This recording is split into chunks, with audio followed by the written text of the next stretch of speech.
Assalamualaikum warahmatullahi wabarakatuh. Bertemu kembali di kelas Merger, Acquisition, and Other Restructuring Activities. Pada malam ini kita akan membahas mengenai regulatory consideration on the law of merger and acquisition.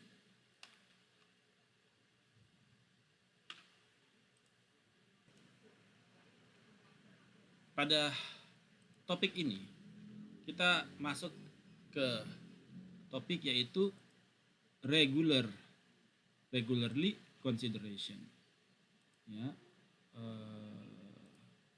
regarding the regulatory consideration.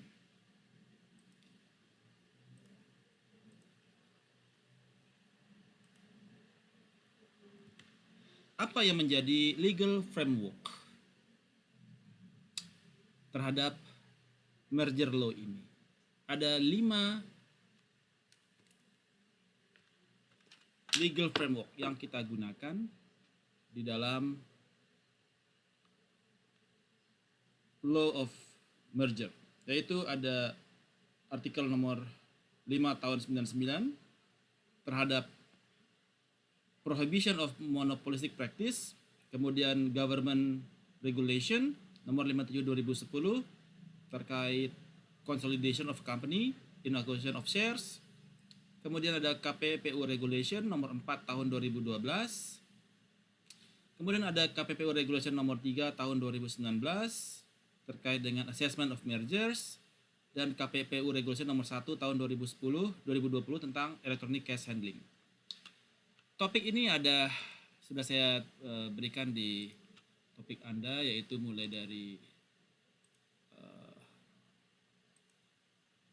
ini adalah regulation nomor 3 tahun 2019 terkait assessment of merger or consolidation or acquisition.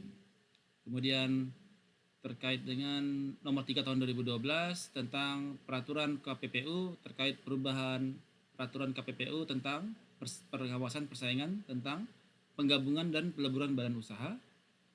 Kemudian peraturan nomor 11 tahun 2010 tentang konsultasi penggabungan atau peleburan badan usaha. Kemudian nomor 10 tahun 2010 tadi yang sama. Kemudian nomor 57 tahun 2010 tentang merger, consolidation, acquisition shares of the companies. Dan kemudian ada ketentuan mengenai fine atau denda nomor 4 tahun 2012. Jadi semua legal framework kita mengacu kepada peraturan dari KPPU tersebut. Nah, apa yang menjadi role atau tanggung jawab dari KPPU? Yaitu mereka sebagai Business Competition Supervisory Commission. Mereka atau disebut juga Komisi Pengawas Persaingan Usaha of KPPU. Mereka memprovide kepada garansi, jaminan terhadap equal business opportunities untuk semua orang. Dan juga mereka melindungi kepada public interest dan consumers agar tidak terjadi fixed pricing di dalam hal merger dan akuisisi ini sehingga merugikan kepada masyarakat, dan mereka mencegah monopolistic practice dan create conducive business climate, ya, dalam rangka mencapai fair business competition. Inilah yang menjadi role terhadap Business Competition Supervisory Commission. Apa yang menjadi perbedaan antara peraturan KPPU sebelumnya dan saat ini, dari yang 2013 dan 2019? Kalau sebelumnya di peraturan nomor 2 tahun 2013 hanya acquisition of shares lah yang dilaporkan kepada KPPU, di peraturan PPU nomor 3 tahun 2019 para company wajib melaporkan baik shares maupun aset acquisition yang mereka lakukan. Mereka harus melakukan notification kepada KPPU. Kemudian sebelumnya hanya asset threshold calculation, sekarang Asset threshold calculation refer kepada worldwide. Kalau dulu hanya kepada Indonesian standard, sekarang kita kepada worldwide figures untuk asset threshold. Kemudian one party have to have the business operation in Indonesia. Kalau di KPPU yang sekarang, only overseas transaction that have relevant market Indonesia yang need to be notified. Ya. Kemudian dahulu juga clarification prosesnya nggak jelas, sekarang sudah ditentukan. Untuk notification, examination itu harus 60 hari kerja. Dan ditambah 30 hari menjadi 90 hari kerja. Kemudian dulu dokumennya sedikit, sekarang dokumennya banyak nih yang harus diberikan kepada KPPU untuk melakukan assessment. Kemudian di dalam merger kita ada dua. Ada yang disebut dengan merger, ada yang disebut dengan consolidation. Merger ini adalah apabila A ditambah B menjadi A atau B. Ini disebut dengan merger. Consolidation, A ditambah B sama dengan C. Jadi merger adalah sebuah tindakan hukum dari satu atau lebih actors yang melakukan merging dengan another business yang menghasilkan aset dan liability yang ditransfer kepada satu business entities, dan satu lagi dia cease the operation. Itu disebut dengan merger. Sementara consolidation adalah tindakan hukum dari dua perusahaan atau lebih untuk melakukan konsolidasi, mengobtain aset-aset mereka dan liability mereka, ya, and membuat new business entities. Ya, itu disebut dengan consolidation. Nah, ini contohnya yang merger. Sebelumnya kalau dia pre-merger itu adalah A tambah B, post-merger jadi A atau B. Consolidation A tambah B, setelah post-merger dia jadi C. Nah, acquisition of shares apabila ada perusahaan A dan B, kemudian perusahaan A memiliki saham di X, perusahaan B memiliki saham di Y. Kemudian A mengakuisisi Y sahamnya, maka A menguasai X dan Y, sementara B 0. Itu disebut dengan acquisition of shares. Kemudian ada juga disebut dengan capital subscription, apabila A menguasai saham X dan kemudian dia A kemudian menguasai saham B yang menguasai Y, maka A akan menguasai X dan B yang membawahi. Ini adalah bentuk post dari capital subscription.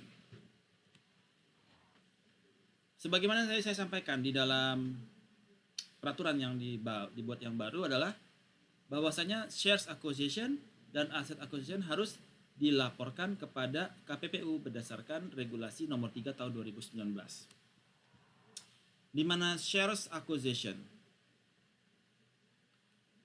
ya merupakan sebuah tindakan hukum yang dilakukan oleh sebuah bisnis untuk meng-acquire saham dari bisnis entity yang lain yang menghasilkan perubahan kontrol di dalam bisnis entity tersebut, including di dalamnya takeover dan public takeover. Bagaimana kita menentukan controlling shareholders? Yaitu apabila perusahaan itu memegang lebih dari 50% saham atau voting rights in the company. Jadi bisa saja dia 50% dia miliki, ditambah satu lembar saham pun udah cukup untuk menjadi controlling parties.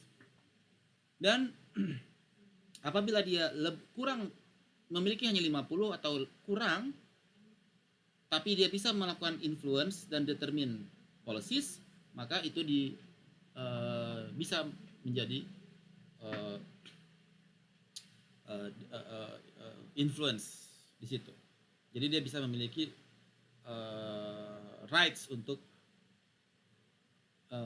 determine the policies. Itu juga dimungkinkan. Ya. Kemudian untuk asset acquisition di dalam merger, asset acquisition juga harus dinotis ke KPPU. Ya. Karena terjadi kontrol terhadap aset itu yang berubah dari yang sebelumnya dimiliki oleh perusahaan A menjadi dimiliki oleh perusahaan B. Ya. Kecuali kepada aset akuisisi kepada unproductive aset, itu tidak perlu dilaporkan. Atau aset yang digunakan untuk ordinary course, kebutuhan-kebutuhan yang ordinar, operasional, itu juga tidak diperlukan. Seperti mobil, stationeries, baik berlaku kepada tangible maupun intangible asset. Nah, jadi di dalam merger control, KPPU melakukan merger control untuk melihat kepada bagaimana change of control dari sebuah merger, kemudian bagaimana financial threshold-nya terhadap si aset dan sales value, dan itu harus dilakukan oleh non-affiliated parties. Untuk change of control, sebagaimana tadi yang sudah saya sampaikan, di dalam change of control apabila sebuah company holds more than 50% of shares ditambah satu lembar saham, maka dia sudah memiliki control over the company. Kalau dia less than 50, masih dimungkinkan. Karena control is not equal with majority shares only. Minority shareholders can be constituted as the controlling shareholders. Ya, apabila dia memiliki kompetensi di situ, memiliki know-how, memiliki paten di dalamnya yang tidak bisa digantikan oleh orang lain. Saat ini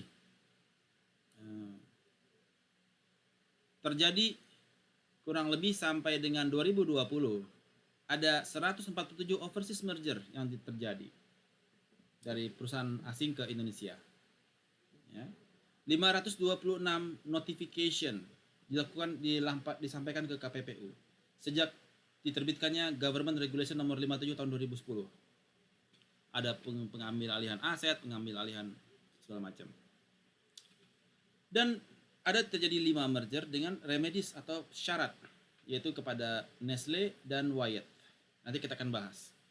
XL Axiata kepada Axis, Hino kepada Hino Finance, Siloam, Cargill, dan sebagainya. Dan 30 merger case yang ada notification-nya dia delay. Ini menjadi sampai dengan April 2020 ada 30 merger case yang delay notification kepada KPPU.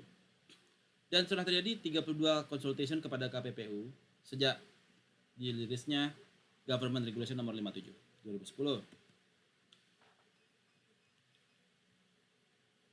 Untuk financial threshold, sebagaimana tadi disampaikan di ketentuan nomor 3 tahun 2019, ada secara aset thresholdnya untuk asset value adalah melebihi 2,5 triliun untuk umum dan 20 triliun untuk perbankan. Ini berdasarkan ketentuan yang di legal framework yang telah kita sampaikan tadi. Dan ada combined sales value 5 triliun only for to Indonesia counted dan export activities-nya excluded. Ini untuk local basis. Jadi ini menjadi financial threshold untuk sisi aset.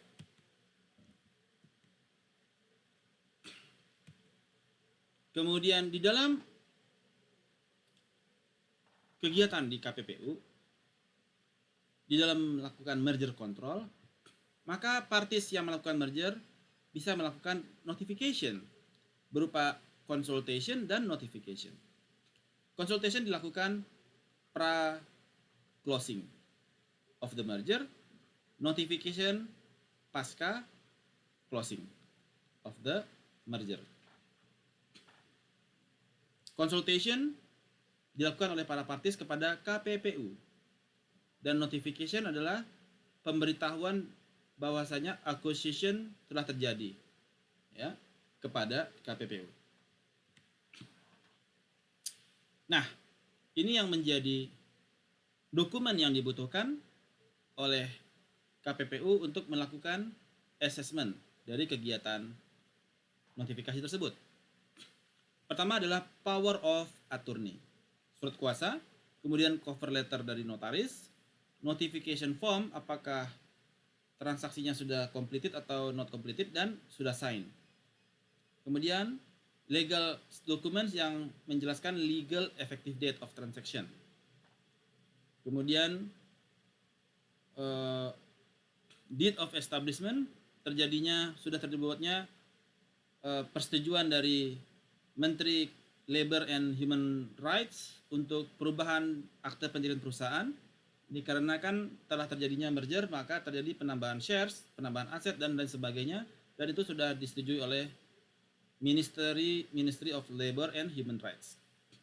Dan kemudian menyerahkan audited financial statement selama 3 tahun terakhir, transaction scheme, kemudian profile dari transaction parties, kemudian summary of transaction, dan kemudian business plan yang dimiliki, kemudian bagaimana analisis of impact of transaction, pengaruhnya kepada market share, transaction, market, dan sebagainya, dan ini tidak ada submission fee yang dikenakan oleh KPPU.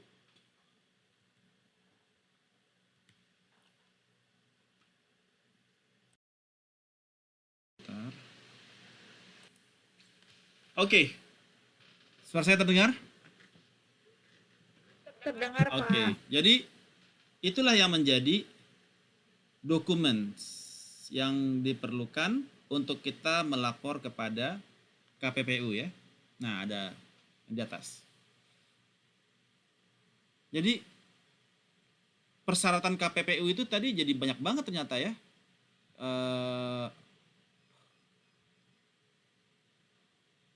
Dulunya lack of documents, sekarang menjadi all documents must be completed. Wow. Ya. Bukan dipersulit, tapi memang penting sih bagi KPPU untuk memastikan bahwasanya Anda comply. Tidak terjadi monopoli, tidak terjadi monopsoni, tidak terjadi dan lain sebagainya. Kemudian untuk transaction di sini. Transaction summary of transaction. Apa saja yang di dalam summary of transaction yang harus Anda lengkapi ketika Anda ingin notifikasi kepada KPPU? Yaitu terhadap background. Apa yang background Anda melakukan merger and acquisition? Bagaimana prosesnya? Apa yang menjadi target yang harus dicapai secara production capacity, trademark development, marketing plan, ya. Dan itu harus dibuat di dalam bilingual karena ada foreign client yang akan terlibat. Ya, kalau ada foreign client yang terlibat, maka harus bikin bilingual. Ada dua summary of transaction. Nah, pertanyaan berikutnya adalah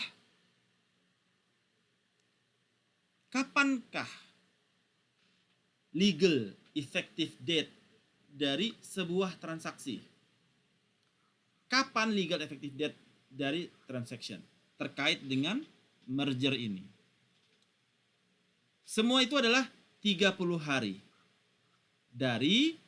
Untuk merger adalah dari approval dari Ministry of Labor and Human Rights terhadap amandemen terhadap akte pendirian perusahaan Anda setelah dilakukannya merger.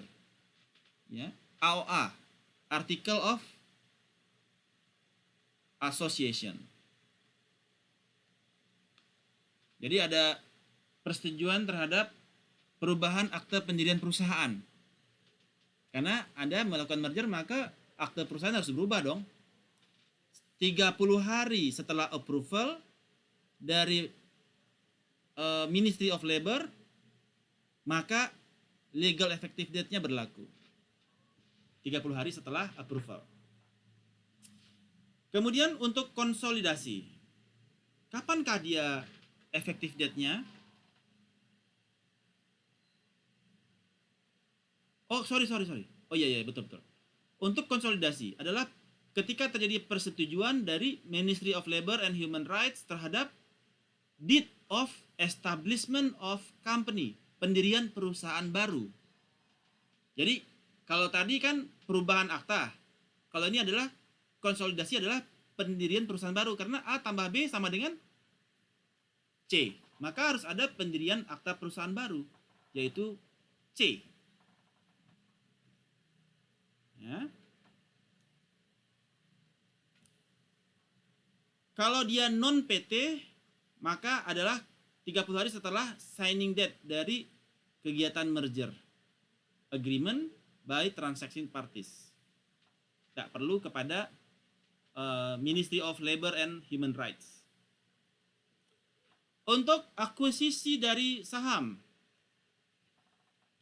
dia legal active date-nya adalah 30 hari dari receipt of notification. Ketika adanya receipt of notification dari Ministry of Labor and Human Rights terhadap amandemen dari akte pendirian perusahaan Anda.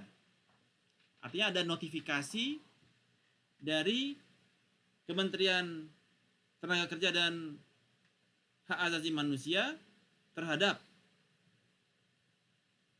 amandemen dari akte pendirian perusahaan Anda. Jadi kan ketika Anda punya akte, artinya harus dirubah tuh. Terjadi penambahan saham, perubahan saham, dan lain sebagainya, harus ada amandemen. Kemudian untuk akuisisi saham untuk yang company yang udah listed companies, yaitu 30 hari setelah date of disclosure letter submitted kepada OJK. Nah, ini kepada OJK nih. Kalau yang dia publicly traded. Anda mengakuisisi sahamnya dari yang publicly traded. Maka Anda berdasarkan date of disclosure letter submitted kepada OJK. Kalau kita melakukan foreign merger dengan perusahaan di luar negeri, 30 hari setelah signing date atau completion date dari transaction yang sudah di-approve dari relevant government institution. Adanya license officer dari foreign council itu sangat direkomendasikan. Nah, itu untuk foreign merger kalau kita dengan company di luar. Untuk asset acquisition, dia legal effective date-nya adalah setelah date of AJB, Asset Sales dan Purchase Agreement, atau AJB, Akta Jual Beli. Tanggal akta jual beli 30 hari baru dia legal effective date dari transaksi tersebut. Inilah yang menjadi kondisi untuk legal effective date of transaction. Sampai sini ada pertanyaan? Any questions? All good? Araso? Kapish? Kholas? Wakarimaska?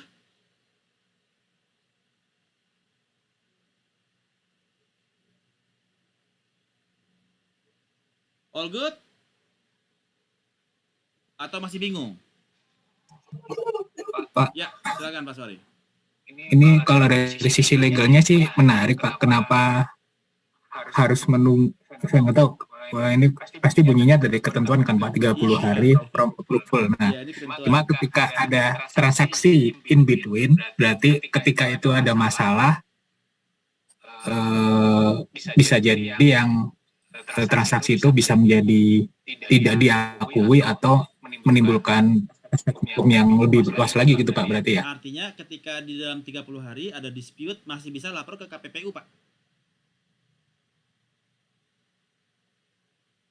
Jadi misalkan udah ada persetujuan dari Ministry of Labor and Human Rights, tiba-tiba ada yang objek gitu kan, nggak bener nih transaksinya, atau saya ada penipuan nih segala macam. Nah, dia belum legally efektif, masih bisa lapor ke KPPU, dan kemudian KPPU ada notifikasi ke KPPU oleh para parties, kemudian KPPU memberikan opini dia. Apa yang dilakukan? Apakah dia akan memberikan pertambahan syarat, memberikan sanksi, dan lain sebagainya. Oh, salah satunya untuk jagain itu Pak ya, Iya. apabila ada yang pihak-pihak yang keberatan gitu Pak ya. Betul. Oke, ya. Terima kasih Pak. Sip. Oke, so di dalam consultation itu wilayahnya di dalam pre-merger ya. Tadi saya sudah sempat bahas sedikit ya. consultation itu di wilayahnya adalah pre-merger, before closing. Itu masih di daerah consultation pre-merger. Yang sifatnya voluntarily. Submitted by both parties, ada MOU, letter of agreement, dan etc. So, ada two stage yang dilakukan oleh KPPU adalah initial assessment dan comprehensive assessment. Initial investment is the period untuk KPPU melakukan assessment kira-kira 30 hari, ya. Dan comprehensive assessment dibutuhkan waktu 60 hari. Totally 90 hari, 90 days. Pre-merger consultation. Outcome-nya berupa formal opinion yang diberikan oleh KPPU, ya, untuk kegiatan pre-merger tersebut. Nah, walaupun sudah ada pre-merger consultation, tetapi post-merger notification still required. Jadi kalau kita udah lakukan merger, tetap aja harus notice ke KPPU. Dan formal opinion yang dilakukan oleh KPPU itu not binding, tidak mengikat untuk post-merger notification. Jadi not a binding opinion kepada all parties, ya, karena ini pendapat dari KPPU. Kemudian post-merger notification. Ini sifatnya mandatory, wajib hukumnya. Kalau tadi voluntarily, ini mandatory. Ya. And submitted by the acquiring party. Perusahaan yang mengakuisisi dia yang wajib melapor kepada KPPU. Setelah submission, KPPU memiliki waktu 60 hari untuk klarifikasi terhadap dokumen yang tadi diserahkan, dia klarifikasi. Dan two stage-nya adalah pertama initial investment, fokus kepada market concentration, whether dia ada dominant position in the market, dan comprehensive assessment. Ya, untuk melihat bankruptcy-nya, dia bikin lagi tuh pakai Fahra Z-score, ya, efisiensinya bagaimana, competitive behavior-nya bagaimana. Dia ada comprehensive assessment yang dimana membutuhkan 90 hari untuk memberikan opini. After the complete submission of notification, dia butuh 90 hari. Ya, jadi notifikasi dilakukan setelah closing, dan itu wajib hukumnya dilakukan oleh acquiring party kepada KPPU. Dengan adanya pre-merger consultation, itu banyak sekali advantage yang dimiliki oleh perusahaan. Ya, mereka bisa know in advance whether transaction will be allowed or not, so tidak terjadi transaksi yang sia-sia gitu ya, dan lain sebagainya. Dan juga bisa merubah apa menjadi policy plan-nya post merger. Jadi dia bisa mempengaruhi kepada kegiatan merger tersebut. Di dalam assessment yang dilakukan oleh KPPU, mereka melakukan yang disebut dengan market definition. Ada produk marketnya apa, geographical marketnya seperti apa. Ya, ini umum ya. Produknya apa, berapa products apa, substitute-nya apa saja, potensial competition-nya apa, five forces-nya seperti apa, geografinya seperti apa, apakah dia homogen wilayahnya atau bagaimana, kemudian elements-nya bagaimana, bagaimana price-nya, transportation cost-nya bagaimana. So, ini menjadi assessment terhadap market yang dilakukan oleh KPPU. Itu secara initial assessment. Kemudian substantive test-nya dilakukan oleh KPPU yang membutuhkan waktu yang 60 hari itu adalah substantive test, yaitu mereka membaca market concentration, entry barriers, anti-competitive behavior, efisiensi, bankruptcy, nanti keluar lagi tuh Fahra Z-score, ya. Kemudian existence of policy to increase competition bagaimana, inovasi mereka bagaimana, bagaimana proteksi kepada micro, small, medium size business, bagaimana pengaruhnya kepada labor force, bagaimana pengaruhnya kepada laws and regulations. Ini yang menjadi masif di dalam sebelum diberikan opini oleh notifikasi dari KPPU. Nah, ujungnya apa? Ujungnya adalah opini, formal opinion dari KPPU. Suaranya bocor tuh, siapa tuh yang bocor suaranya? Tolong di mute yang suaranya bocor. Nah, ada formal opinion yang dikeluarkan. Pertama, satu adalah opininya dari KPPU adalah no allegation of monopolistic, artinya aman, tidak ada potensi monopoli. Yang kedua, ada allegation of monopoly dan unfair business competition. Bisa dua opininya. Sehingga dalam hal ini KPPU memberikan remedies atau persyaratan, syarat-syarat yang harus dipenuhi agar diakui legally efektif kepada kegiatan merger tersebut. Dan apabila terjadi allegation of monopoly, bisa saja KPPU memberikan no approval or clearance untuk melanjutkan transaksi. Ya. Atau opinion not tetapi opini itu bukan decision. Jadi tidak boleh direview oleh pengadilan. Jadi KPPU memberikan opini tapi itu bukan decision dan tidak boleh direview oleh pengadilan. Nah, itu juga pinternya ya. Ya, bahasa hukumnya. Jadi saya kan opini, bukan keputusan, maka tidak boleh dituntut kepada pengadilan. Artinya kalau opininya mengatakan non approval maka kerugian dari perusahaan itu besar sekali kan? Udah merger, udah bayar, tiba-tiba non approval. Nah, dalam hal ini selama ini KPPU belum pernah mengeluarkan ini ya. Sama sekali belum pernah keluar. No approval belum pernah keluar. Pasti keluar tapi dengan remedies kalau terjadi dispute di dalamnya. Remedies itu adalah syarat. Ya. Di mana KPPU mengeluarkan result dari assessmentnya dia. Dari result tersebut dia memberikan, baru dia issuing kepada opininya dia, apakah go or no go. Biasanya go tetapi dengan remedies, dengan syarat. Acquiring party may respond to the remedies within 14 days. Ya. Apa saja biasanya remedies? Biasanya seperti behavioral remedies.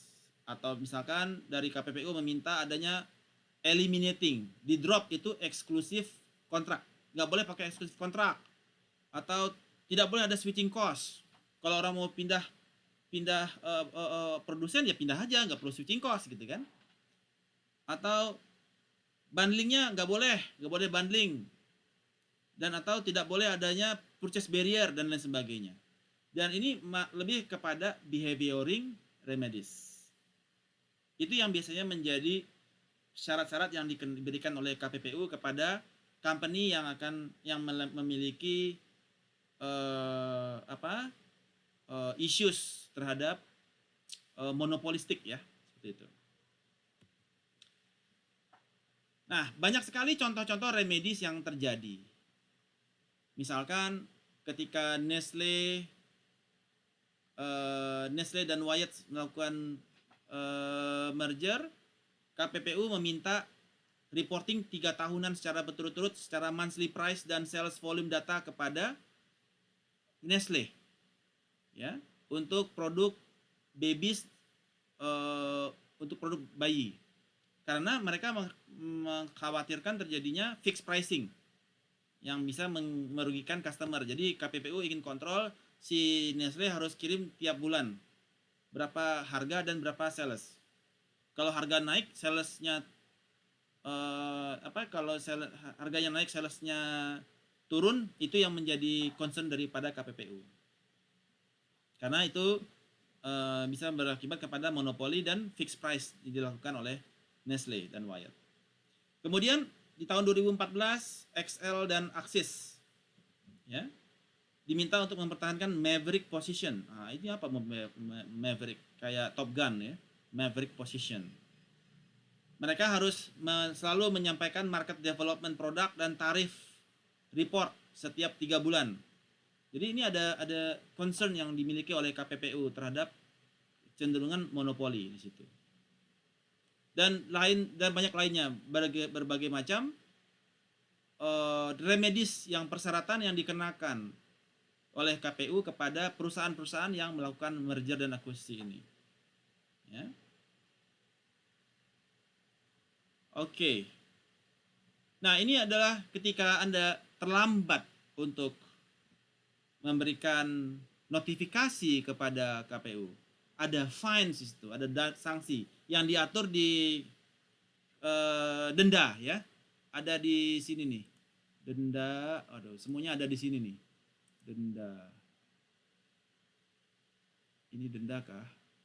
Saya lupa ingat. Sorry. Ini nih. Nah, pedoman pengenaan denda keterlambatan, pemberitahuan. Nah, berapa dendanya? Nah, diatur di sini. Terkait denda-dendanya, berapakah?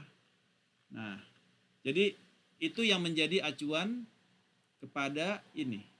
Adanya decision tanggal 11. Itu ada delay business day 32 hari. Denda 4,6 miliar. Wih. 1,2 miliar. Ini PT Tandem Abadi, Austindo, Sukses Abadi Karya, HD Finance, Sapfon Pangan, ya, Wungjin, Binsar, Mutiara, Java Confit tuh kena denda 3,7 miliar, 130 hari. Aduh, kasihan juga tuh Java. Kemudian Era Jaya, Takaful, Buana Minera, Indoputra, dan sebagainya. Dan ini dikenakan denda terkait dengan ketentuan yang diberikan oleh KPPU. Dan ketika di dalam hal sanksi ini, on the sanctions, KPPU bisa no direct sanction kalau partinya dia continue the transaction while KPPU has rendered formal opinion. Ya. Jadi tidak ada sanksi kalau perusahaan itu dia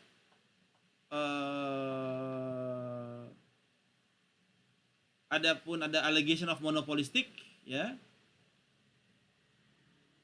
Tidak ada direct sanction if the party continue untuk melakukan transaksi ketika KPU belum mengeluarkan allegation of monopolistic practice. Jadi tapi kalau sudah keluar opini bahwasanya company itu melakukan monopolistic practice, ya, dia bisa melakukan, dan perusahaan itu dia masih melakukan transaksi, maka ada administrative sanction. Bisa saja terjadi dissolution of the merger, dibatalkan mergernya, ya, atau diberikan remedies tambahan, atau diberikan fines, denda dengan maksimum denda 25 miliar. Kok enak ya, denda 25 miliar ya. Luar biasa ini. Sugih mesti. Oke deh, berdenda aja 25 miliar, enak gitu kan, ngandani kan. Yaudah, 10 miliar deh Pak, 20, ya ada 15 miliar dendanya kan. 15 miliar denda ya. Dan apabila terjadi kegiatan kriminal di perusahaan, criminal investigation, yang mana the mergernya itu dia tidak comply dengan KPPU decision, maka bisa impose penal sanction, di mana bisa fines antara 25 miliar sampai 100 miliar. Penjara 6 bulan. Untuk board of director 6 bulan, dan additional penalties adanya pencabutan izin bisnis, pencabutan SIUP, dan pencegahan direktur dan komisioner menjadi BOD dan BOC selama 5 tahun, 2-5 tahun, dan juga stop order kepada activity yang kegiatan usaha. That's it. That is the topic for us untuk malam ini. Sampai di sini ada pertanyaan terkait regulatory consideration, merger law. Silahkan.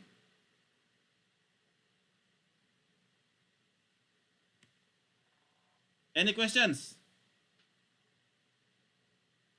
Udah kopong iki, wis berasap iki, urung. Farah kayaknya udah mijet-mijet kepala gitu.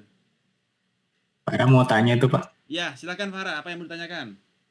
Kan no ID ya Pak, biasa Pak. Pokoknya kalau udah pegang kepala no ID dulu Pak. Membaca dulu Pak, memahami dengan nikmat Pak. Ya, saya tuh seneng kalau pada mumet. Kalau nggak mumet kayaknya nggak menarik gitu kuliah kan? Ya Allah Pak, kali-kali gitu Pak. Ada yang ditanyakan, silakan. Pak Haji, Ustadz Anas, gimana nih? Gimana? Apa yang mau ditanyakan? Saya sebenarnya kalau ini nggak belum ada ditanyakan Pak, karena memang mumet kayak Mbak Farah Pak. Tapi tadi saya coba itu Pak, tadi masih ngumpulin data terkait yang tugas Bapak itu Pak. Boleh tanya itu nggak Pak? Aduh, nanti dulu, kita belum topik. Oh, siap. Jangan itu, jangan di sini dulu. Ini masih ngerekam nih. Ntar ya, topiknya misah gitu kan. Siap Pak. Ini sementara belum Pak. Yeah. Dan ketika ketika langit dan bumi berpisah kan, ya kan, tatak dahuma gitu kan, ya kan, berpisah dia. Jadi kita nggak boleh misah dulu nih topiknya, ya. Siapa? Miko, silakan. Senyum terus nih fotonya. Iya kok, mungkin agak sedikit keluar dari topik, tapi masih terkait dengan monopoli nih Pak. Ini Pak, waktu beberapa tahun lalu saya pernah baca Pak terkait dengan penyiaran Liga Inggris Pak. Nah itu Liga Inggris itu ternyata waktu itu salah satu stasiun itu mengadakan perjanjian sama yang agen dari Inggrisnya Pak, kalau nggak salah BIN-nya itu. Nah salah satu perjanjiannya itu tiap stasiun televisi Indonesia itu nggak boleh lagi membeli di BIN lagi, tapi harus dibelinya hak siarnya itu melalui perusahaan yang udah beli itu Pak. Oke. Jadi dengan kata lain sebenarnya kalau bisa itu kan bisa dikatakan itu kan monopoli ya Pak. Tapi kok nggak waktu itu kalau nggak salah investigasinya kayaknya bukan monopoli Pak jadinya. Itu menurut Pak Jerry gimana itu Pak? Oh, hak monopoli siaran ya, Liga Inggris ya? Hak siar Liga Inggris itu Pak. Itu kan seharusnya kan waktu itu ada perjanjian dari stasiun itu kan di Indonesia yang tahun berapa itu dulu? Udah lama itu kan? Iya udah lama Pak kalau nggak salah kan Pak. Peraturan KPPU-nya kan nomor 3 tahun 2019. Oh belum keluar berarti Pak. Peraturannya keluar peraturan nomor 3 tahun 2019. Jadi tuh peraturan nomor 3 tahun 2019. Jadi di bawah 2019 masih oke lah. Oh gitu. Kalau misalkan kalau misalkan kayak gitu sebenarnya itu termasuk monopoli kali ya Pak ya? Soalnya kan ada perjanjian ini. Betul, itu terkait monopoli dia kan. Nah, tugas KPPU di sini adalah Komite Pengawasan dan Perdagangan Usaha. Komisi Pengawas Persaingan Usaha ya. Nah, dia harus provide kepada equal business opportunities. Prevent monopolistic practice. Nah, di sini KPPU bisa memberikan fine, sanction kepada perusahaan yang melakukan kegiatan monopoli tersebut. Menjawab Pak Miko? Iya. Ya Pak, berarti waktu itu belum keluar ya Pak peraturannya. KPPU-nya baru 2019, peraturan nomor 3-nya baru keluar. Jadi kita nggak bisa tarik mundur ya. Siapa? Oke, ada yang lain yang bertanyakan? Saya tadi agak terlewat mungkin Pak. Ya, Anas. Maksudnya terlewat. Mungkin Pak Ciro udah menjelaskan, tapi mungkin agak terlewat. Pak, mama saya ini mempunyai saham di suatu perusahaan itu merger atau diakuisisi nih. Nah, sebagai pemegang saham apakah boleh Pak untuk menolak? Karena kan kalau nanti merger atau akuisisi kan otomatis kan bisa jadi sahamnya kan berubah Pak ya. Entah itu nilainya atau apanya lah. Itu bisa nggak Pak, Mama saya sebagai pemegang saham untuk menolaknya itu Pak? Menolak kalau dia hostile takeover ya Anda tolak aja, tapi tetap aja Anda dikuasai kan. Itu masuk ke dalam hostile takeover. Jadi Anda memang hostile takeover itu adalah perusahaannya ngelawan gitu. Tapi di take over secara paksa itu bisa terjadi Pak, nggak bisa ditolak karena dia dia masuknya kepada acquisition of shares, di mana dia melakukan akuisisi sharesnya lebih dari 50%, kemudian dia lakukan notifikasi kepada KPPU acquisition of shares, dia lakukan notifikasi kepada KPPU untuk yang listed companies misalkan, dia laporkan ke OJK, atau yang acquisition of shares-nya dia receipt of notification dari Kementerian Tenaga Kerja dan Human Rights, dan dia mengamen dia punya akte pendirian perusahaan, bahwasanya dia memiliki saham itu. Nah, itu bisa di take over secara hostile takeover. Jadi diatur, kemungkinan terhadap hal tersebut diatur. Jadi Anda menolak istilahnya kawin paksa ya. Karena Anda punya utang nih, Pak Anas punya utang nih sama Pak Suhari, ya kan? Terus Pak Anas punya anak gadis. Ya udah deh, di hostile takeover aja. Kayak gitu ya. Nah, itu artinya secara paksa dia lakukan hostile takeover. Menjawab ya, Pak Anas? Baik Pak, sudah Pak. Oke, good. Kalau tidak ada pertanyaan lagi, kita lanjutkan ke... Saya boleh Pak, jadi satu. Ya, silakan Angga. Pak, gimana dengan cross border akuisisi atau merger Pak? Yang mana yang kita harus ikutin? KPU kalau di dalam negeri atau seperti apa Pak? Cross border tadi saya bahasnya sebetulnya untuk besok itu topik cross border. Oke. Ada topik tersendiri cross border di chapter ini nih, di chapter 18 cross border transaction. Di chapter 18 kita akan bahas lebih dalam di situ. Oke, Angga? Tapi kalau sedikit saya kasih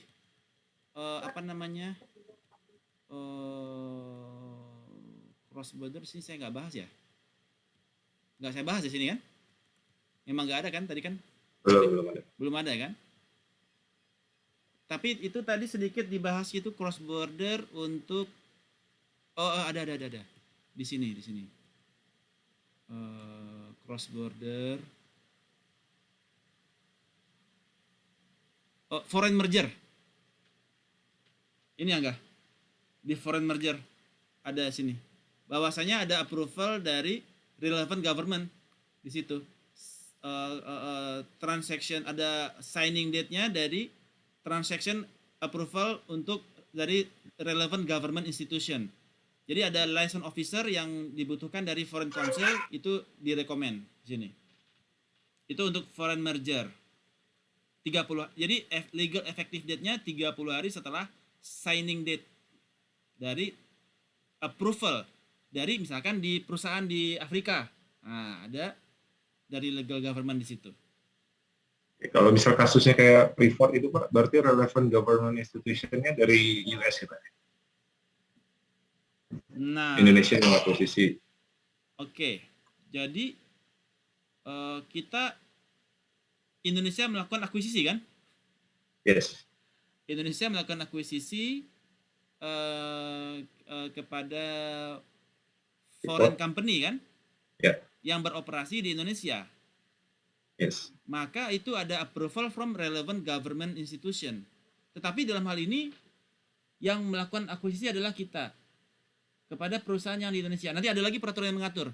kalau kita perusahaannya di luar, ini foreign ya, kita artinya nyerang nih kepada misalkan secara cross border. Nah, ini cross border ya. Kalau yang Freeport kan nggak cross border. Oke. Bener nggak? Ya. Freeport kita nggak cross border, maka nggak perlu government institution di situ. Amerika nggak. Government institution ini untuk yang kita cross border merger.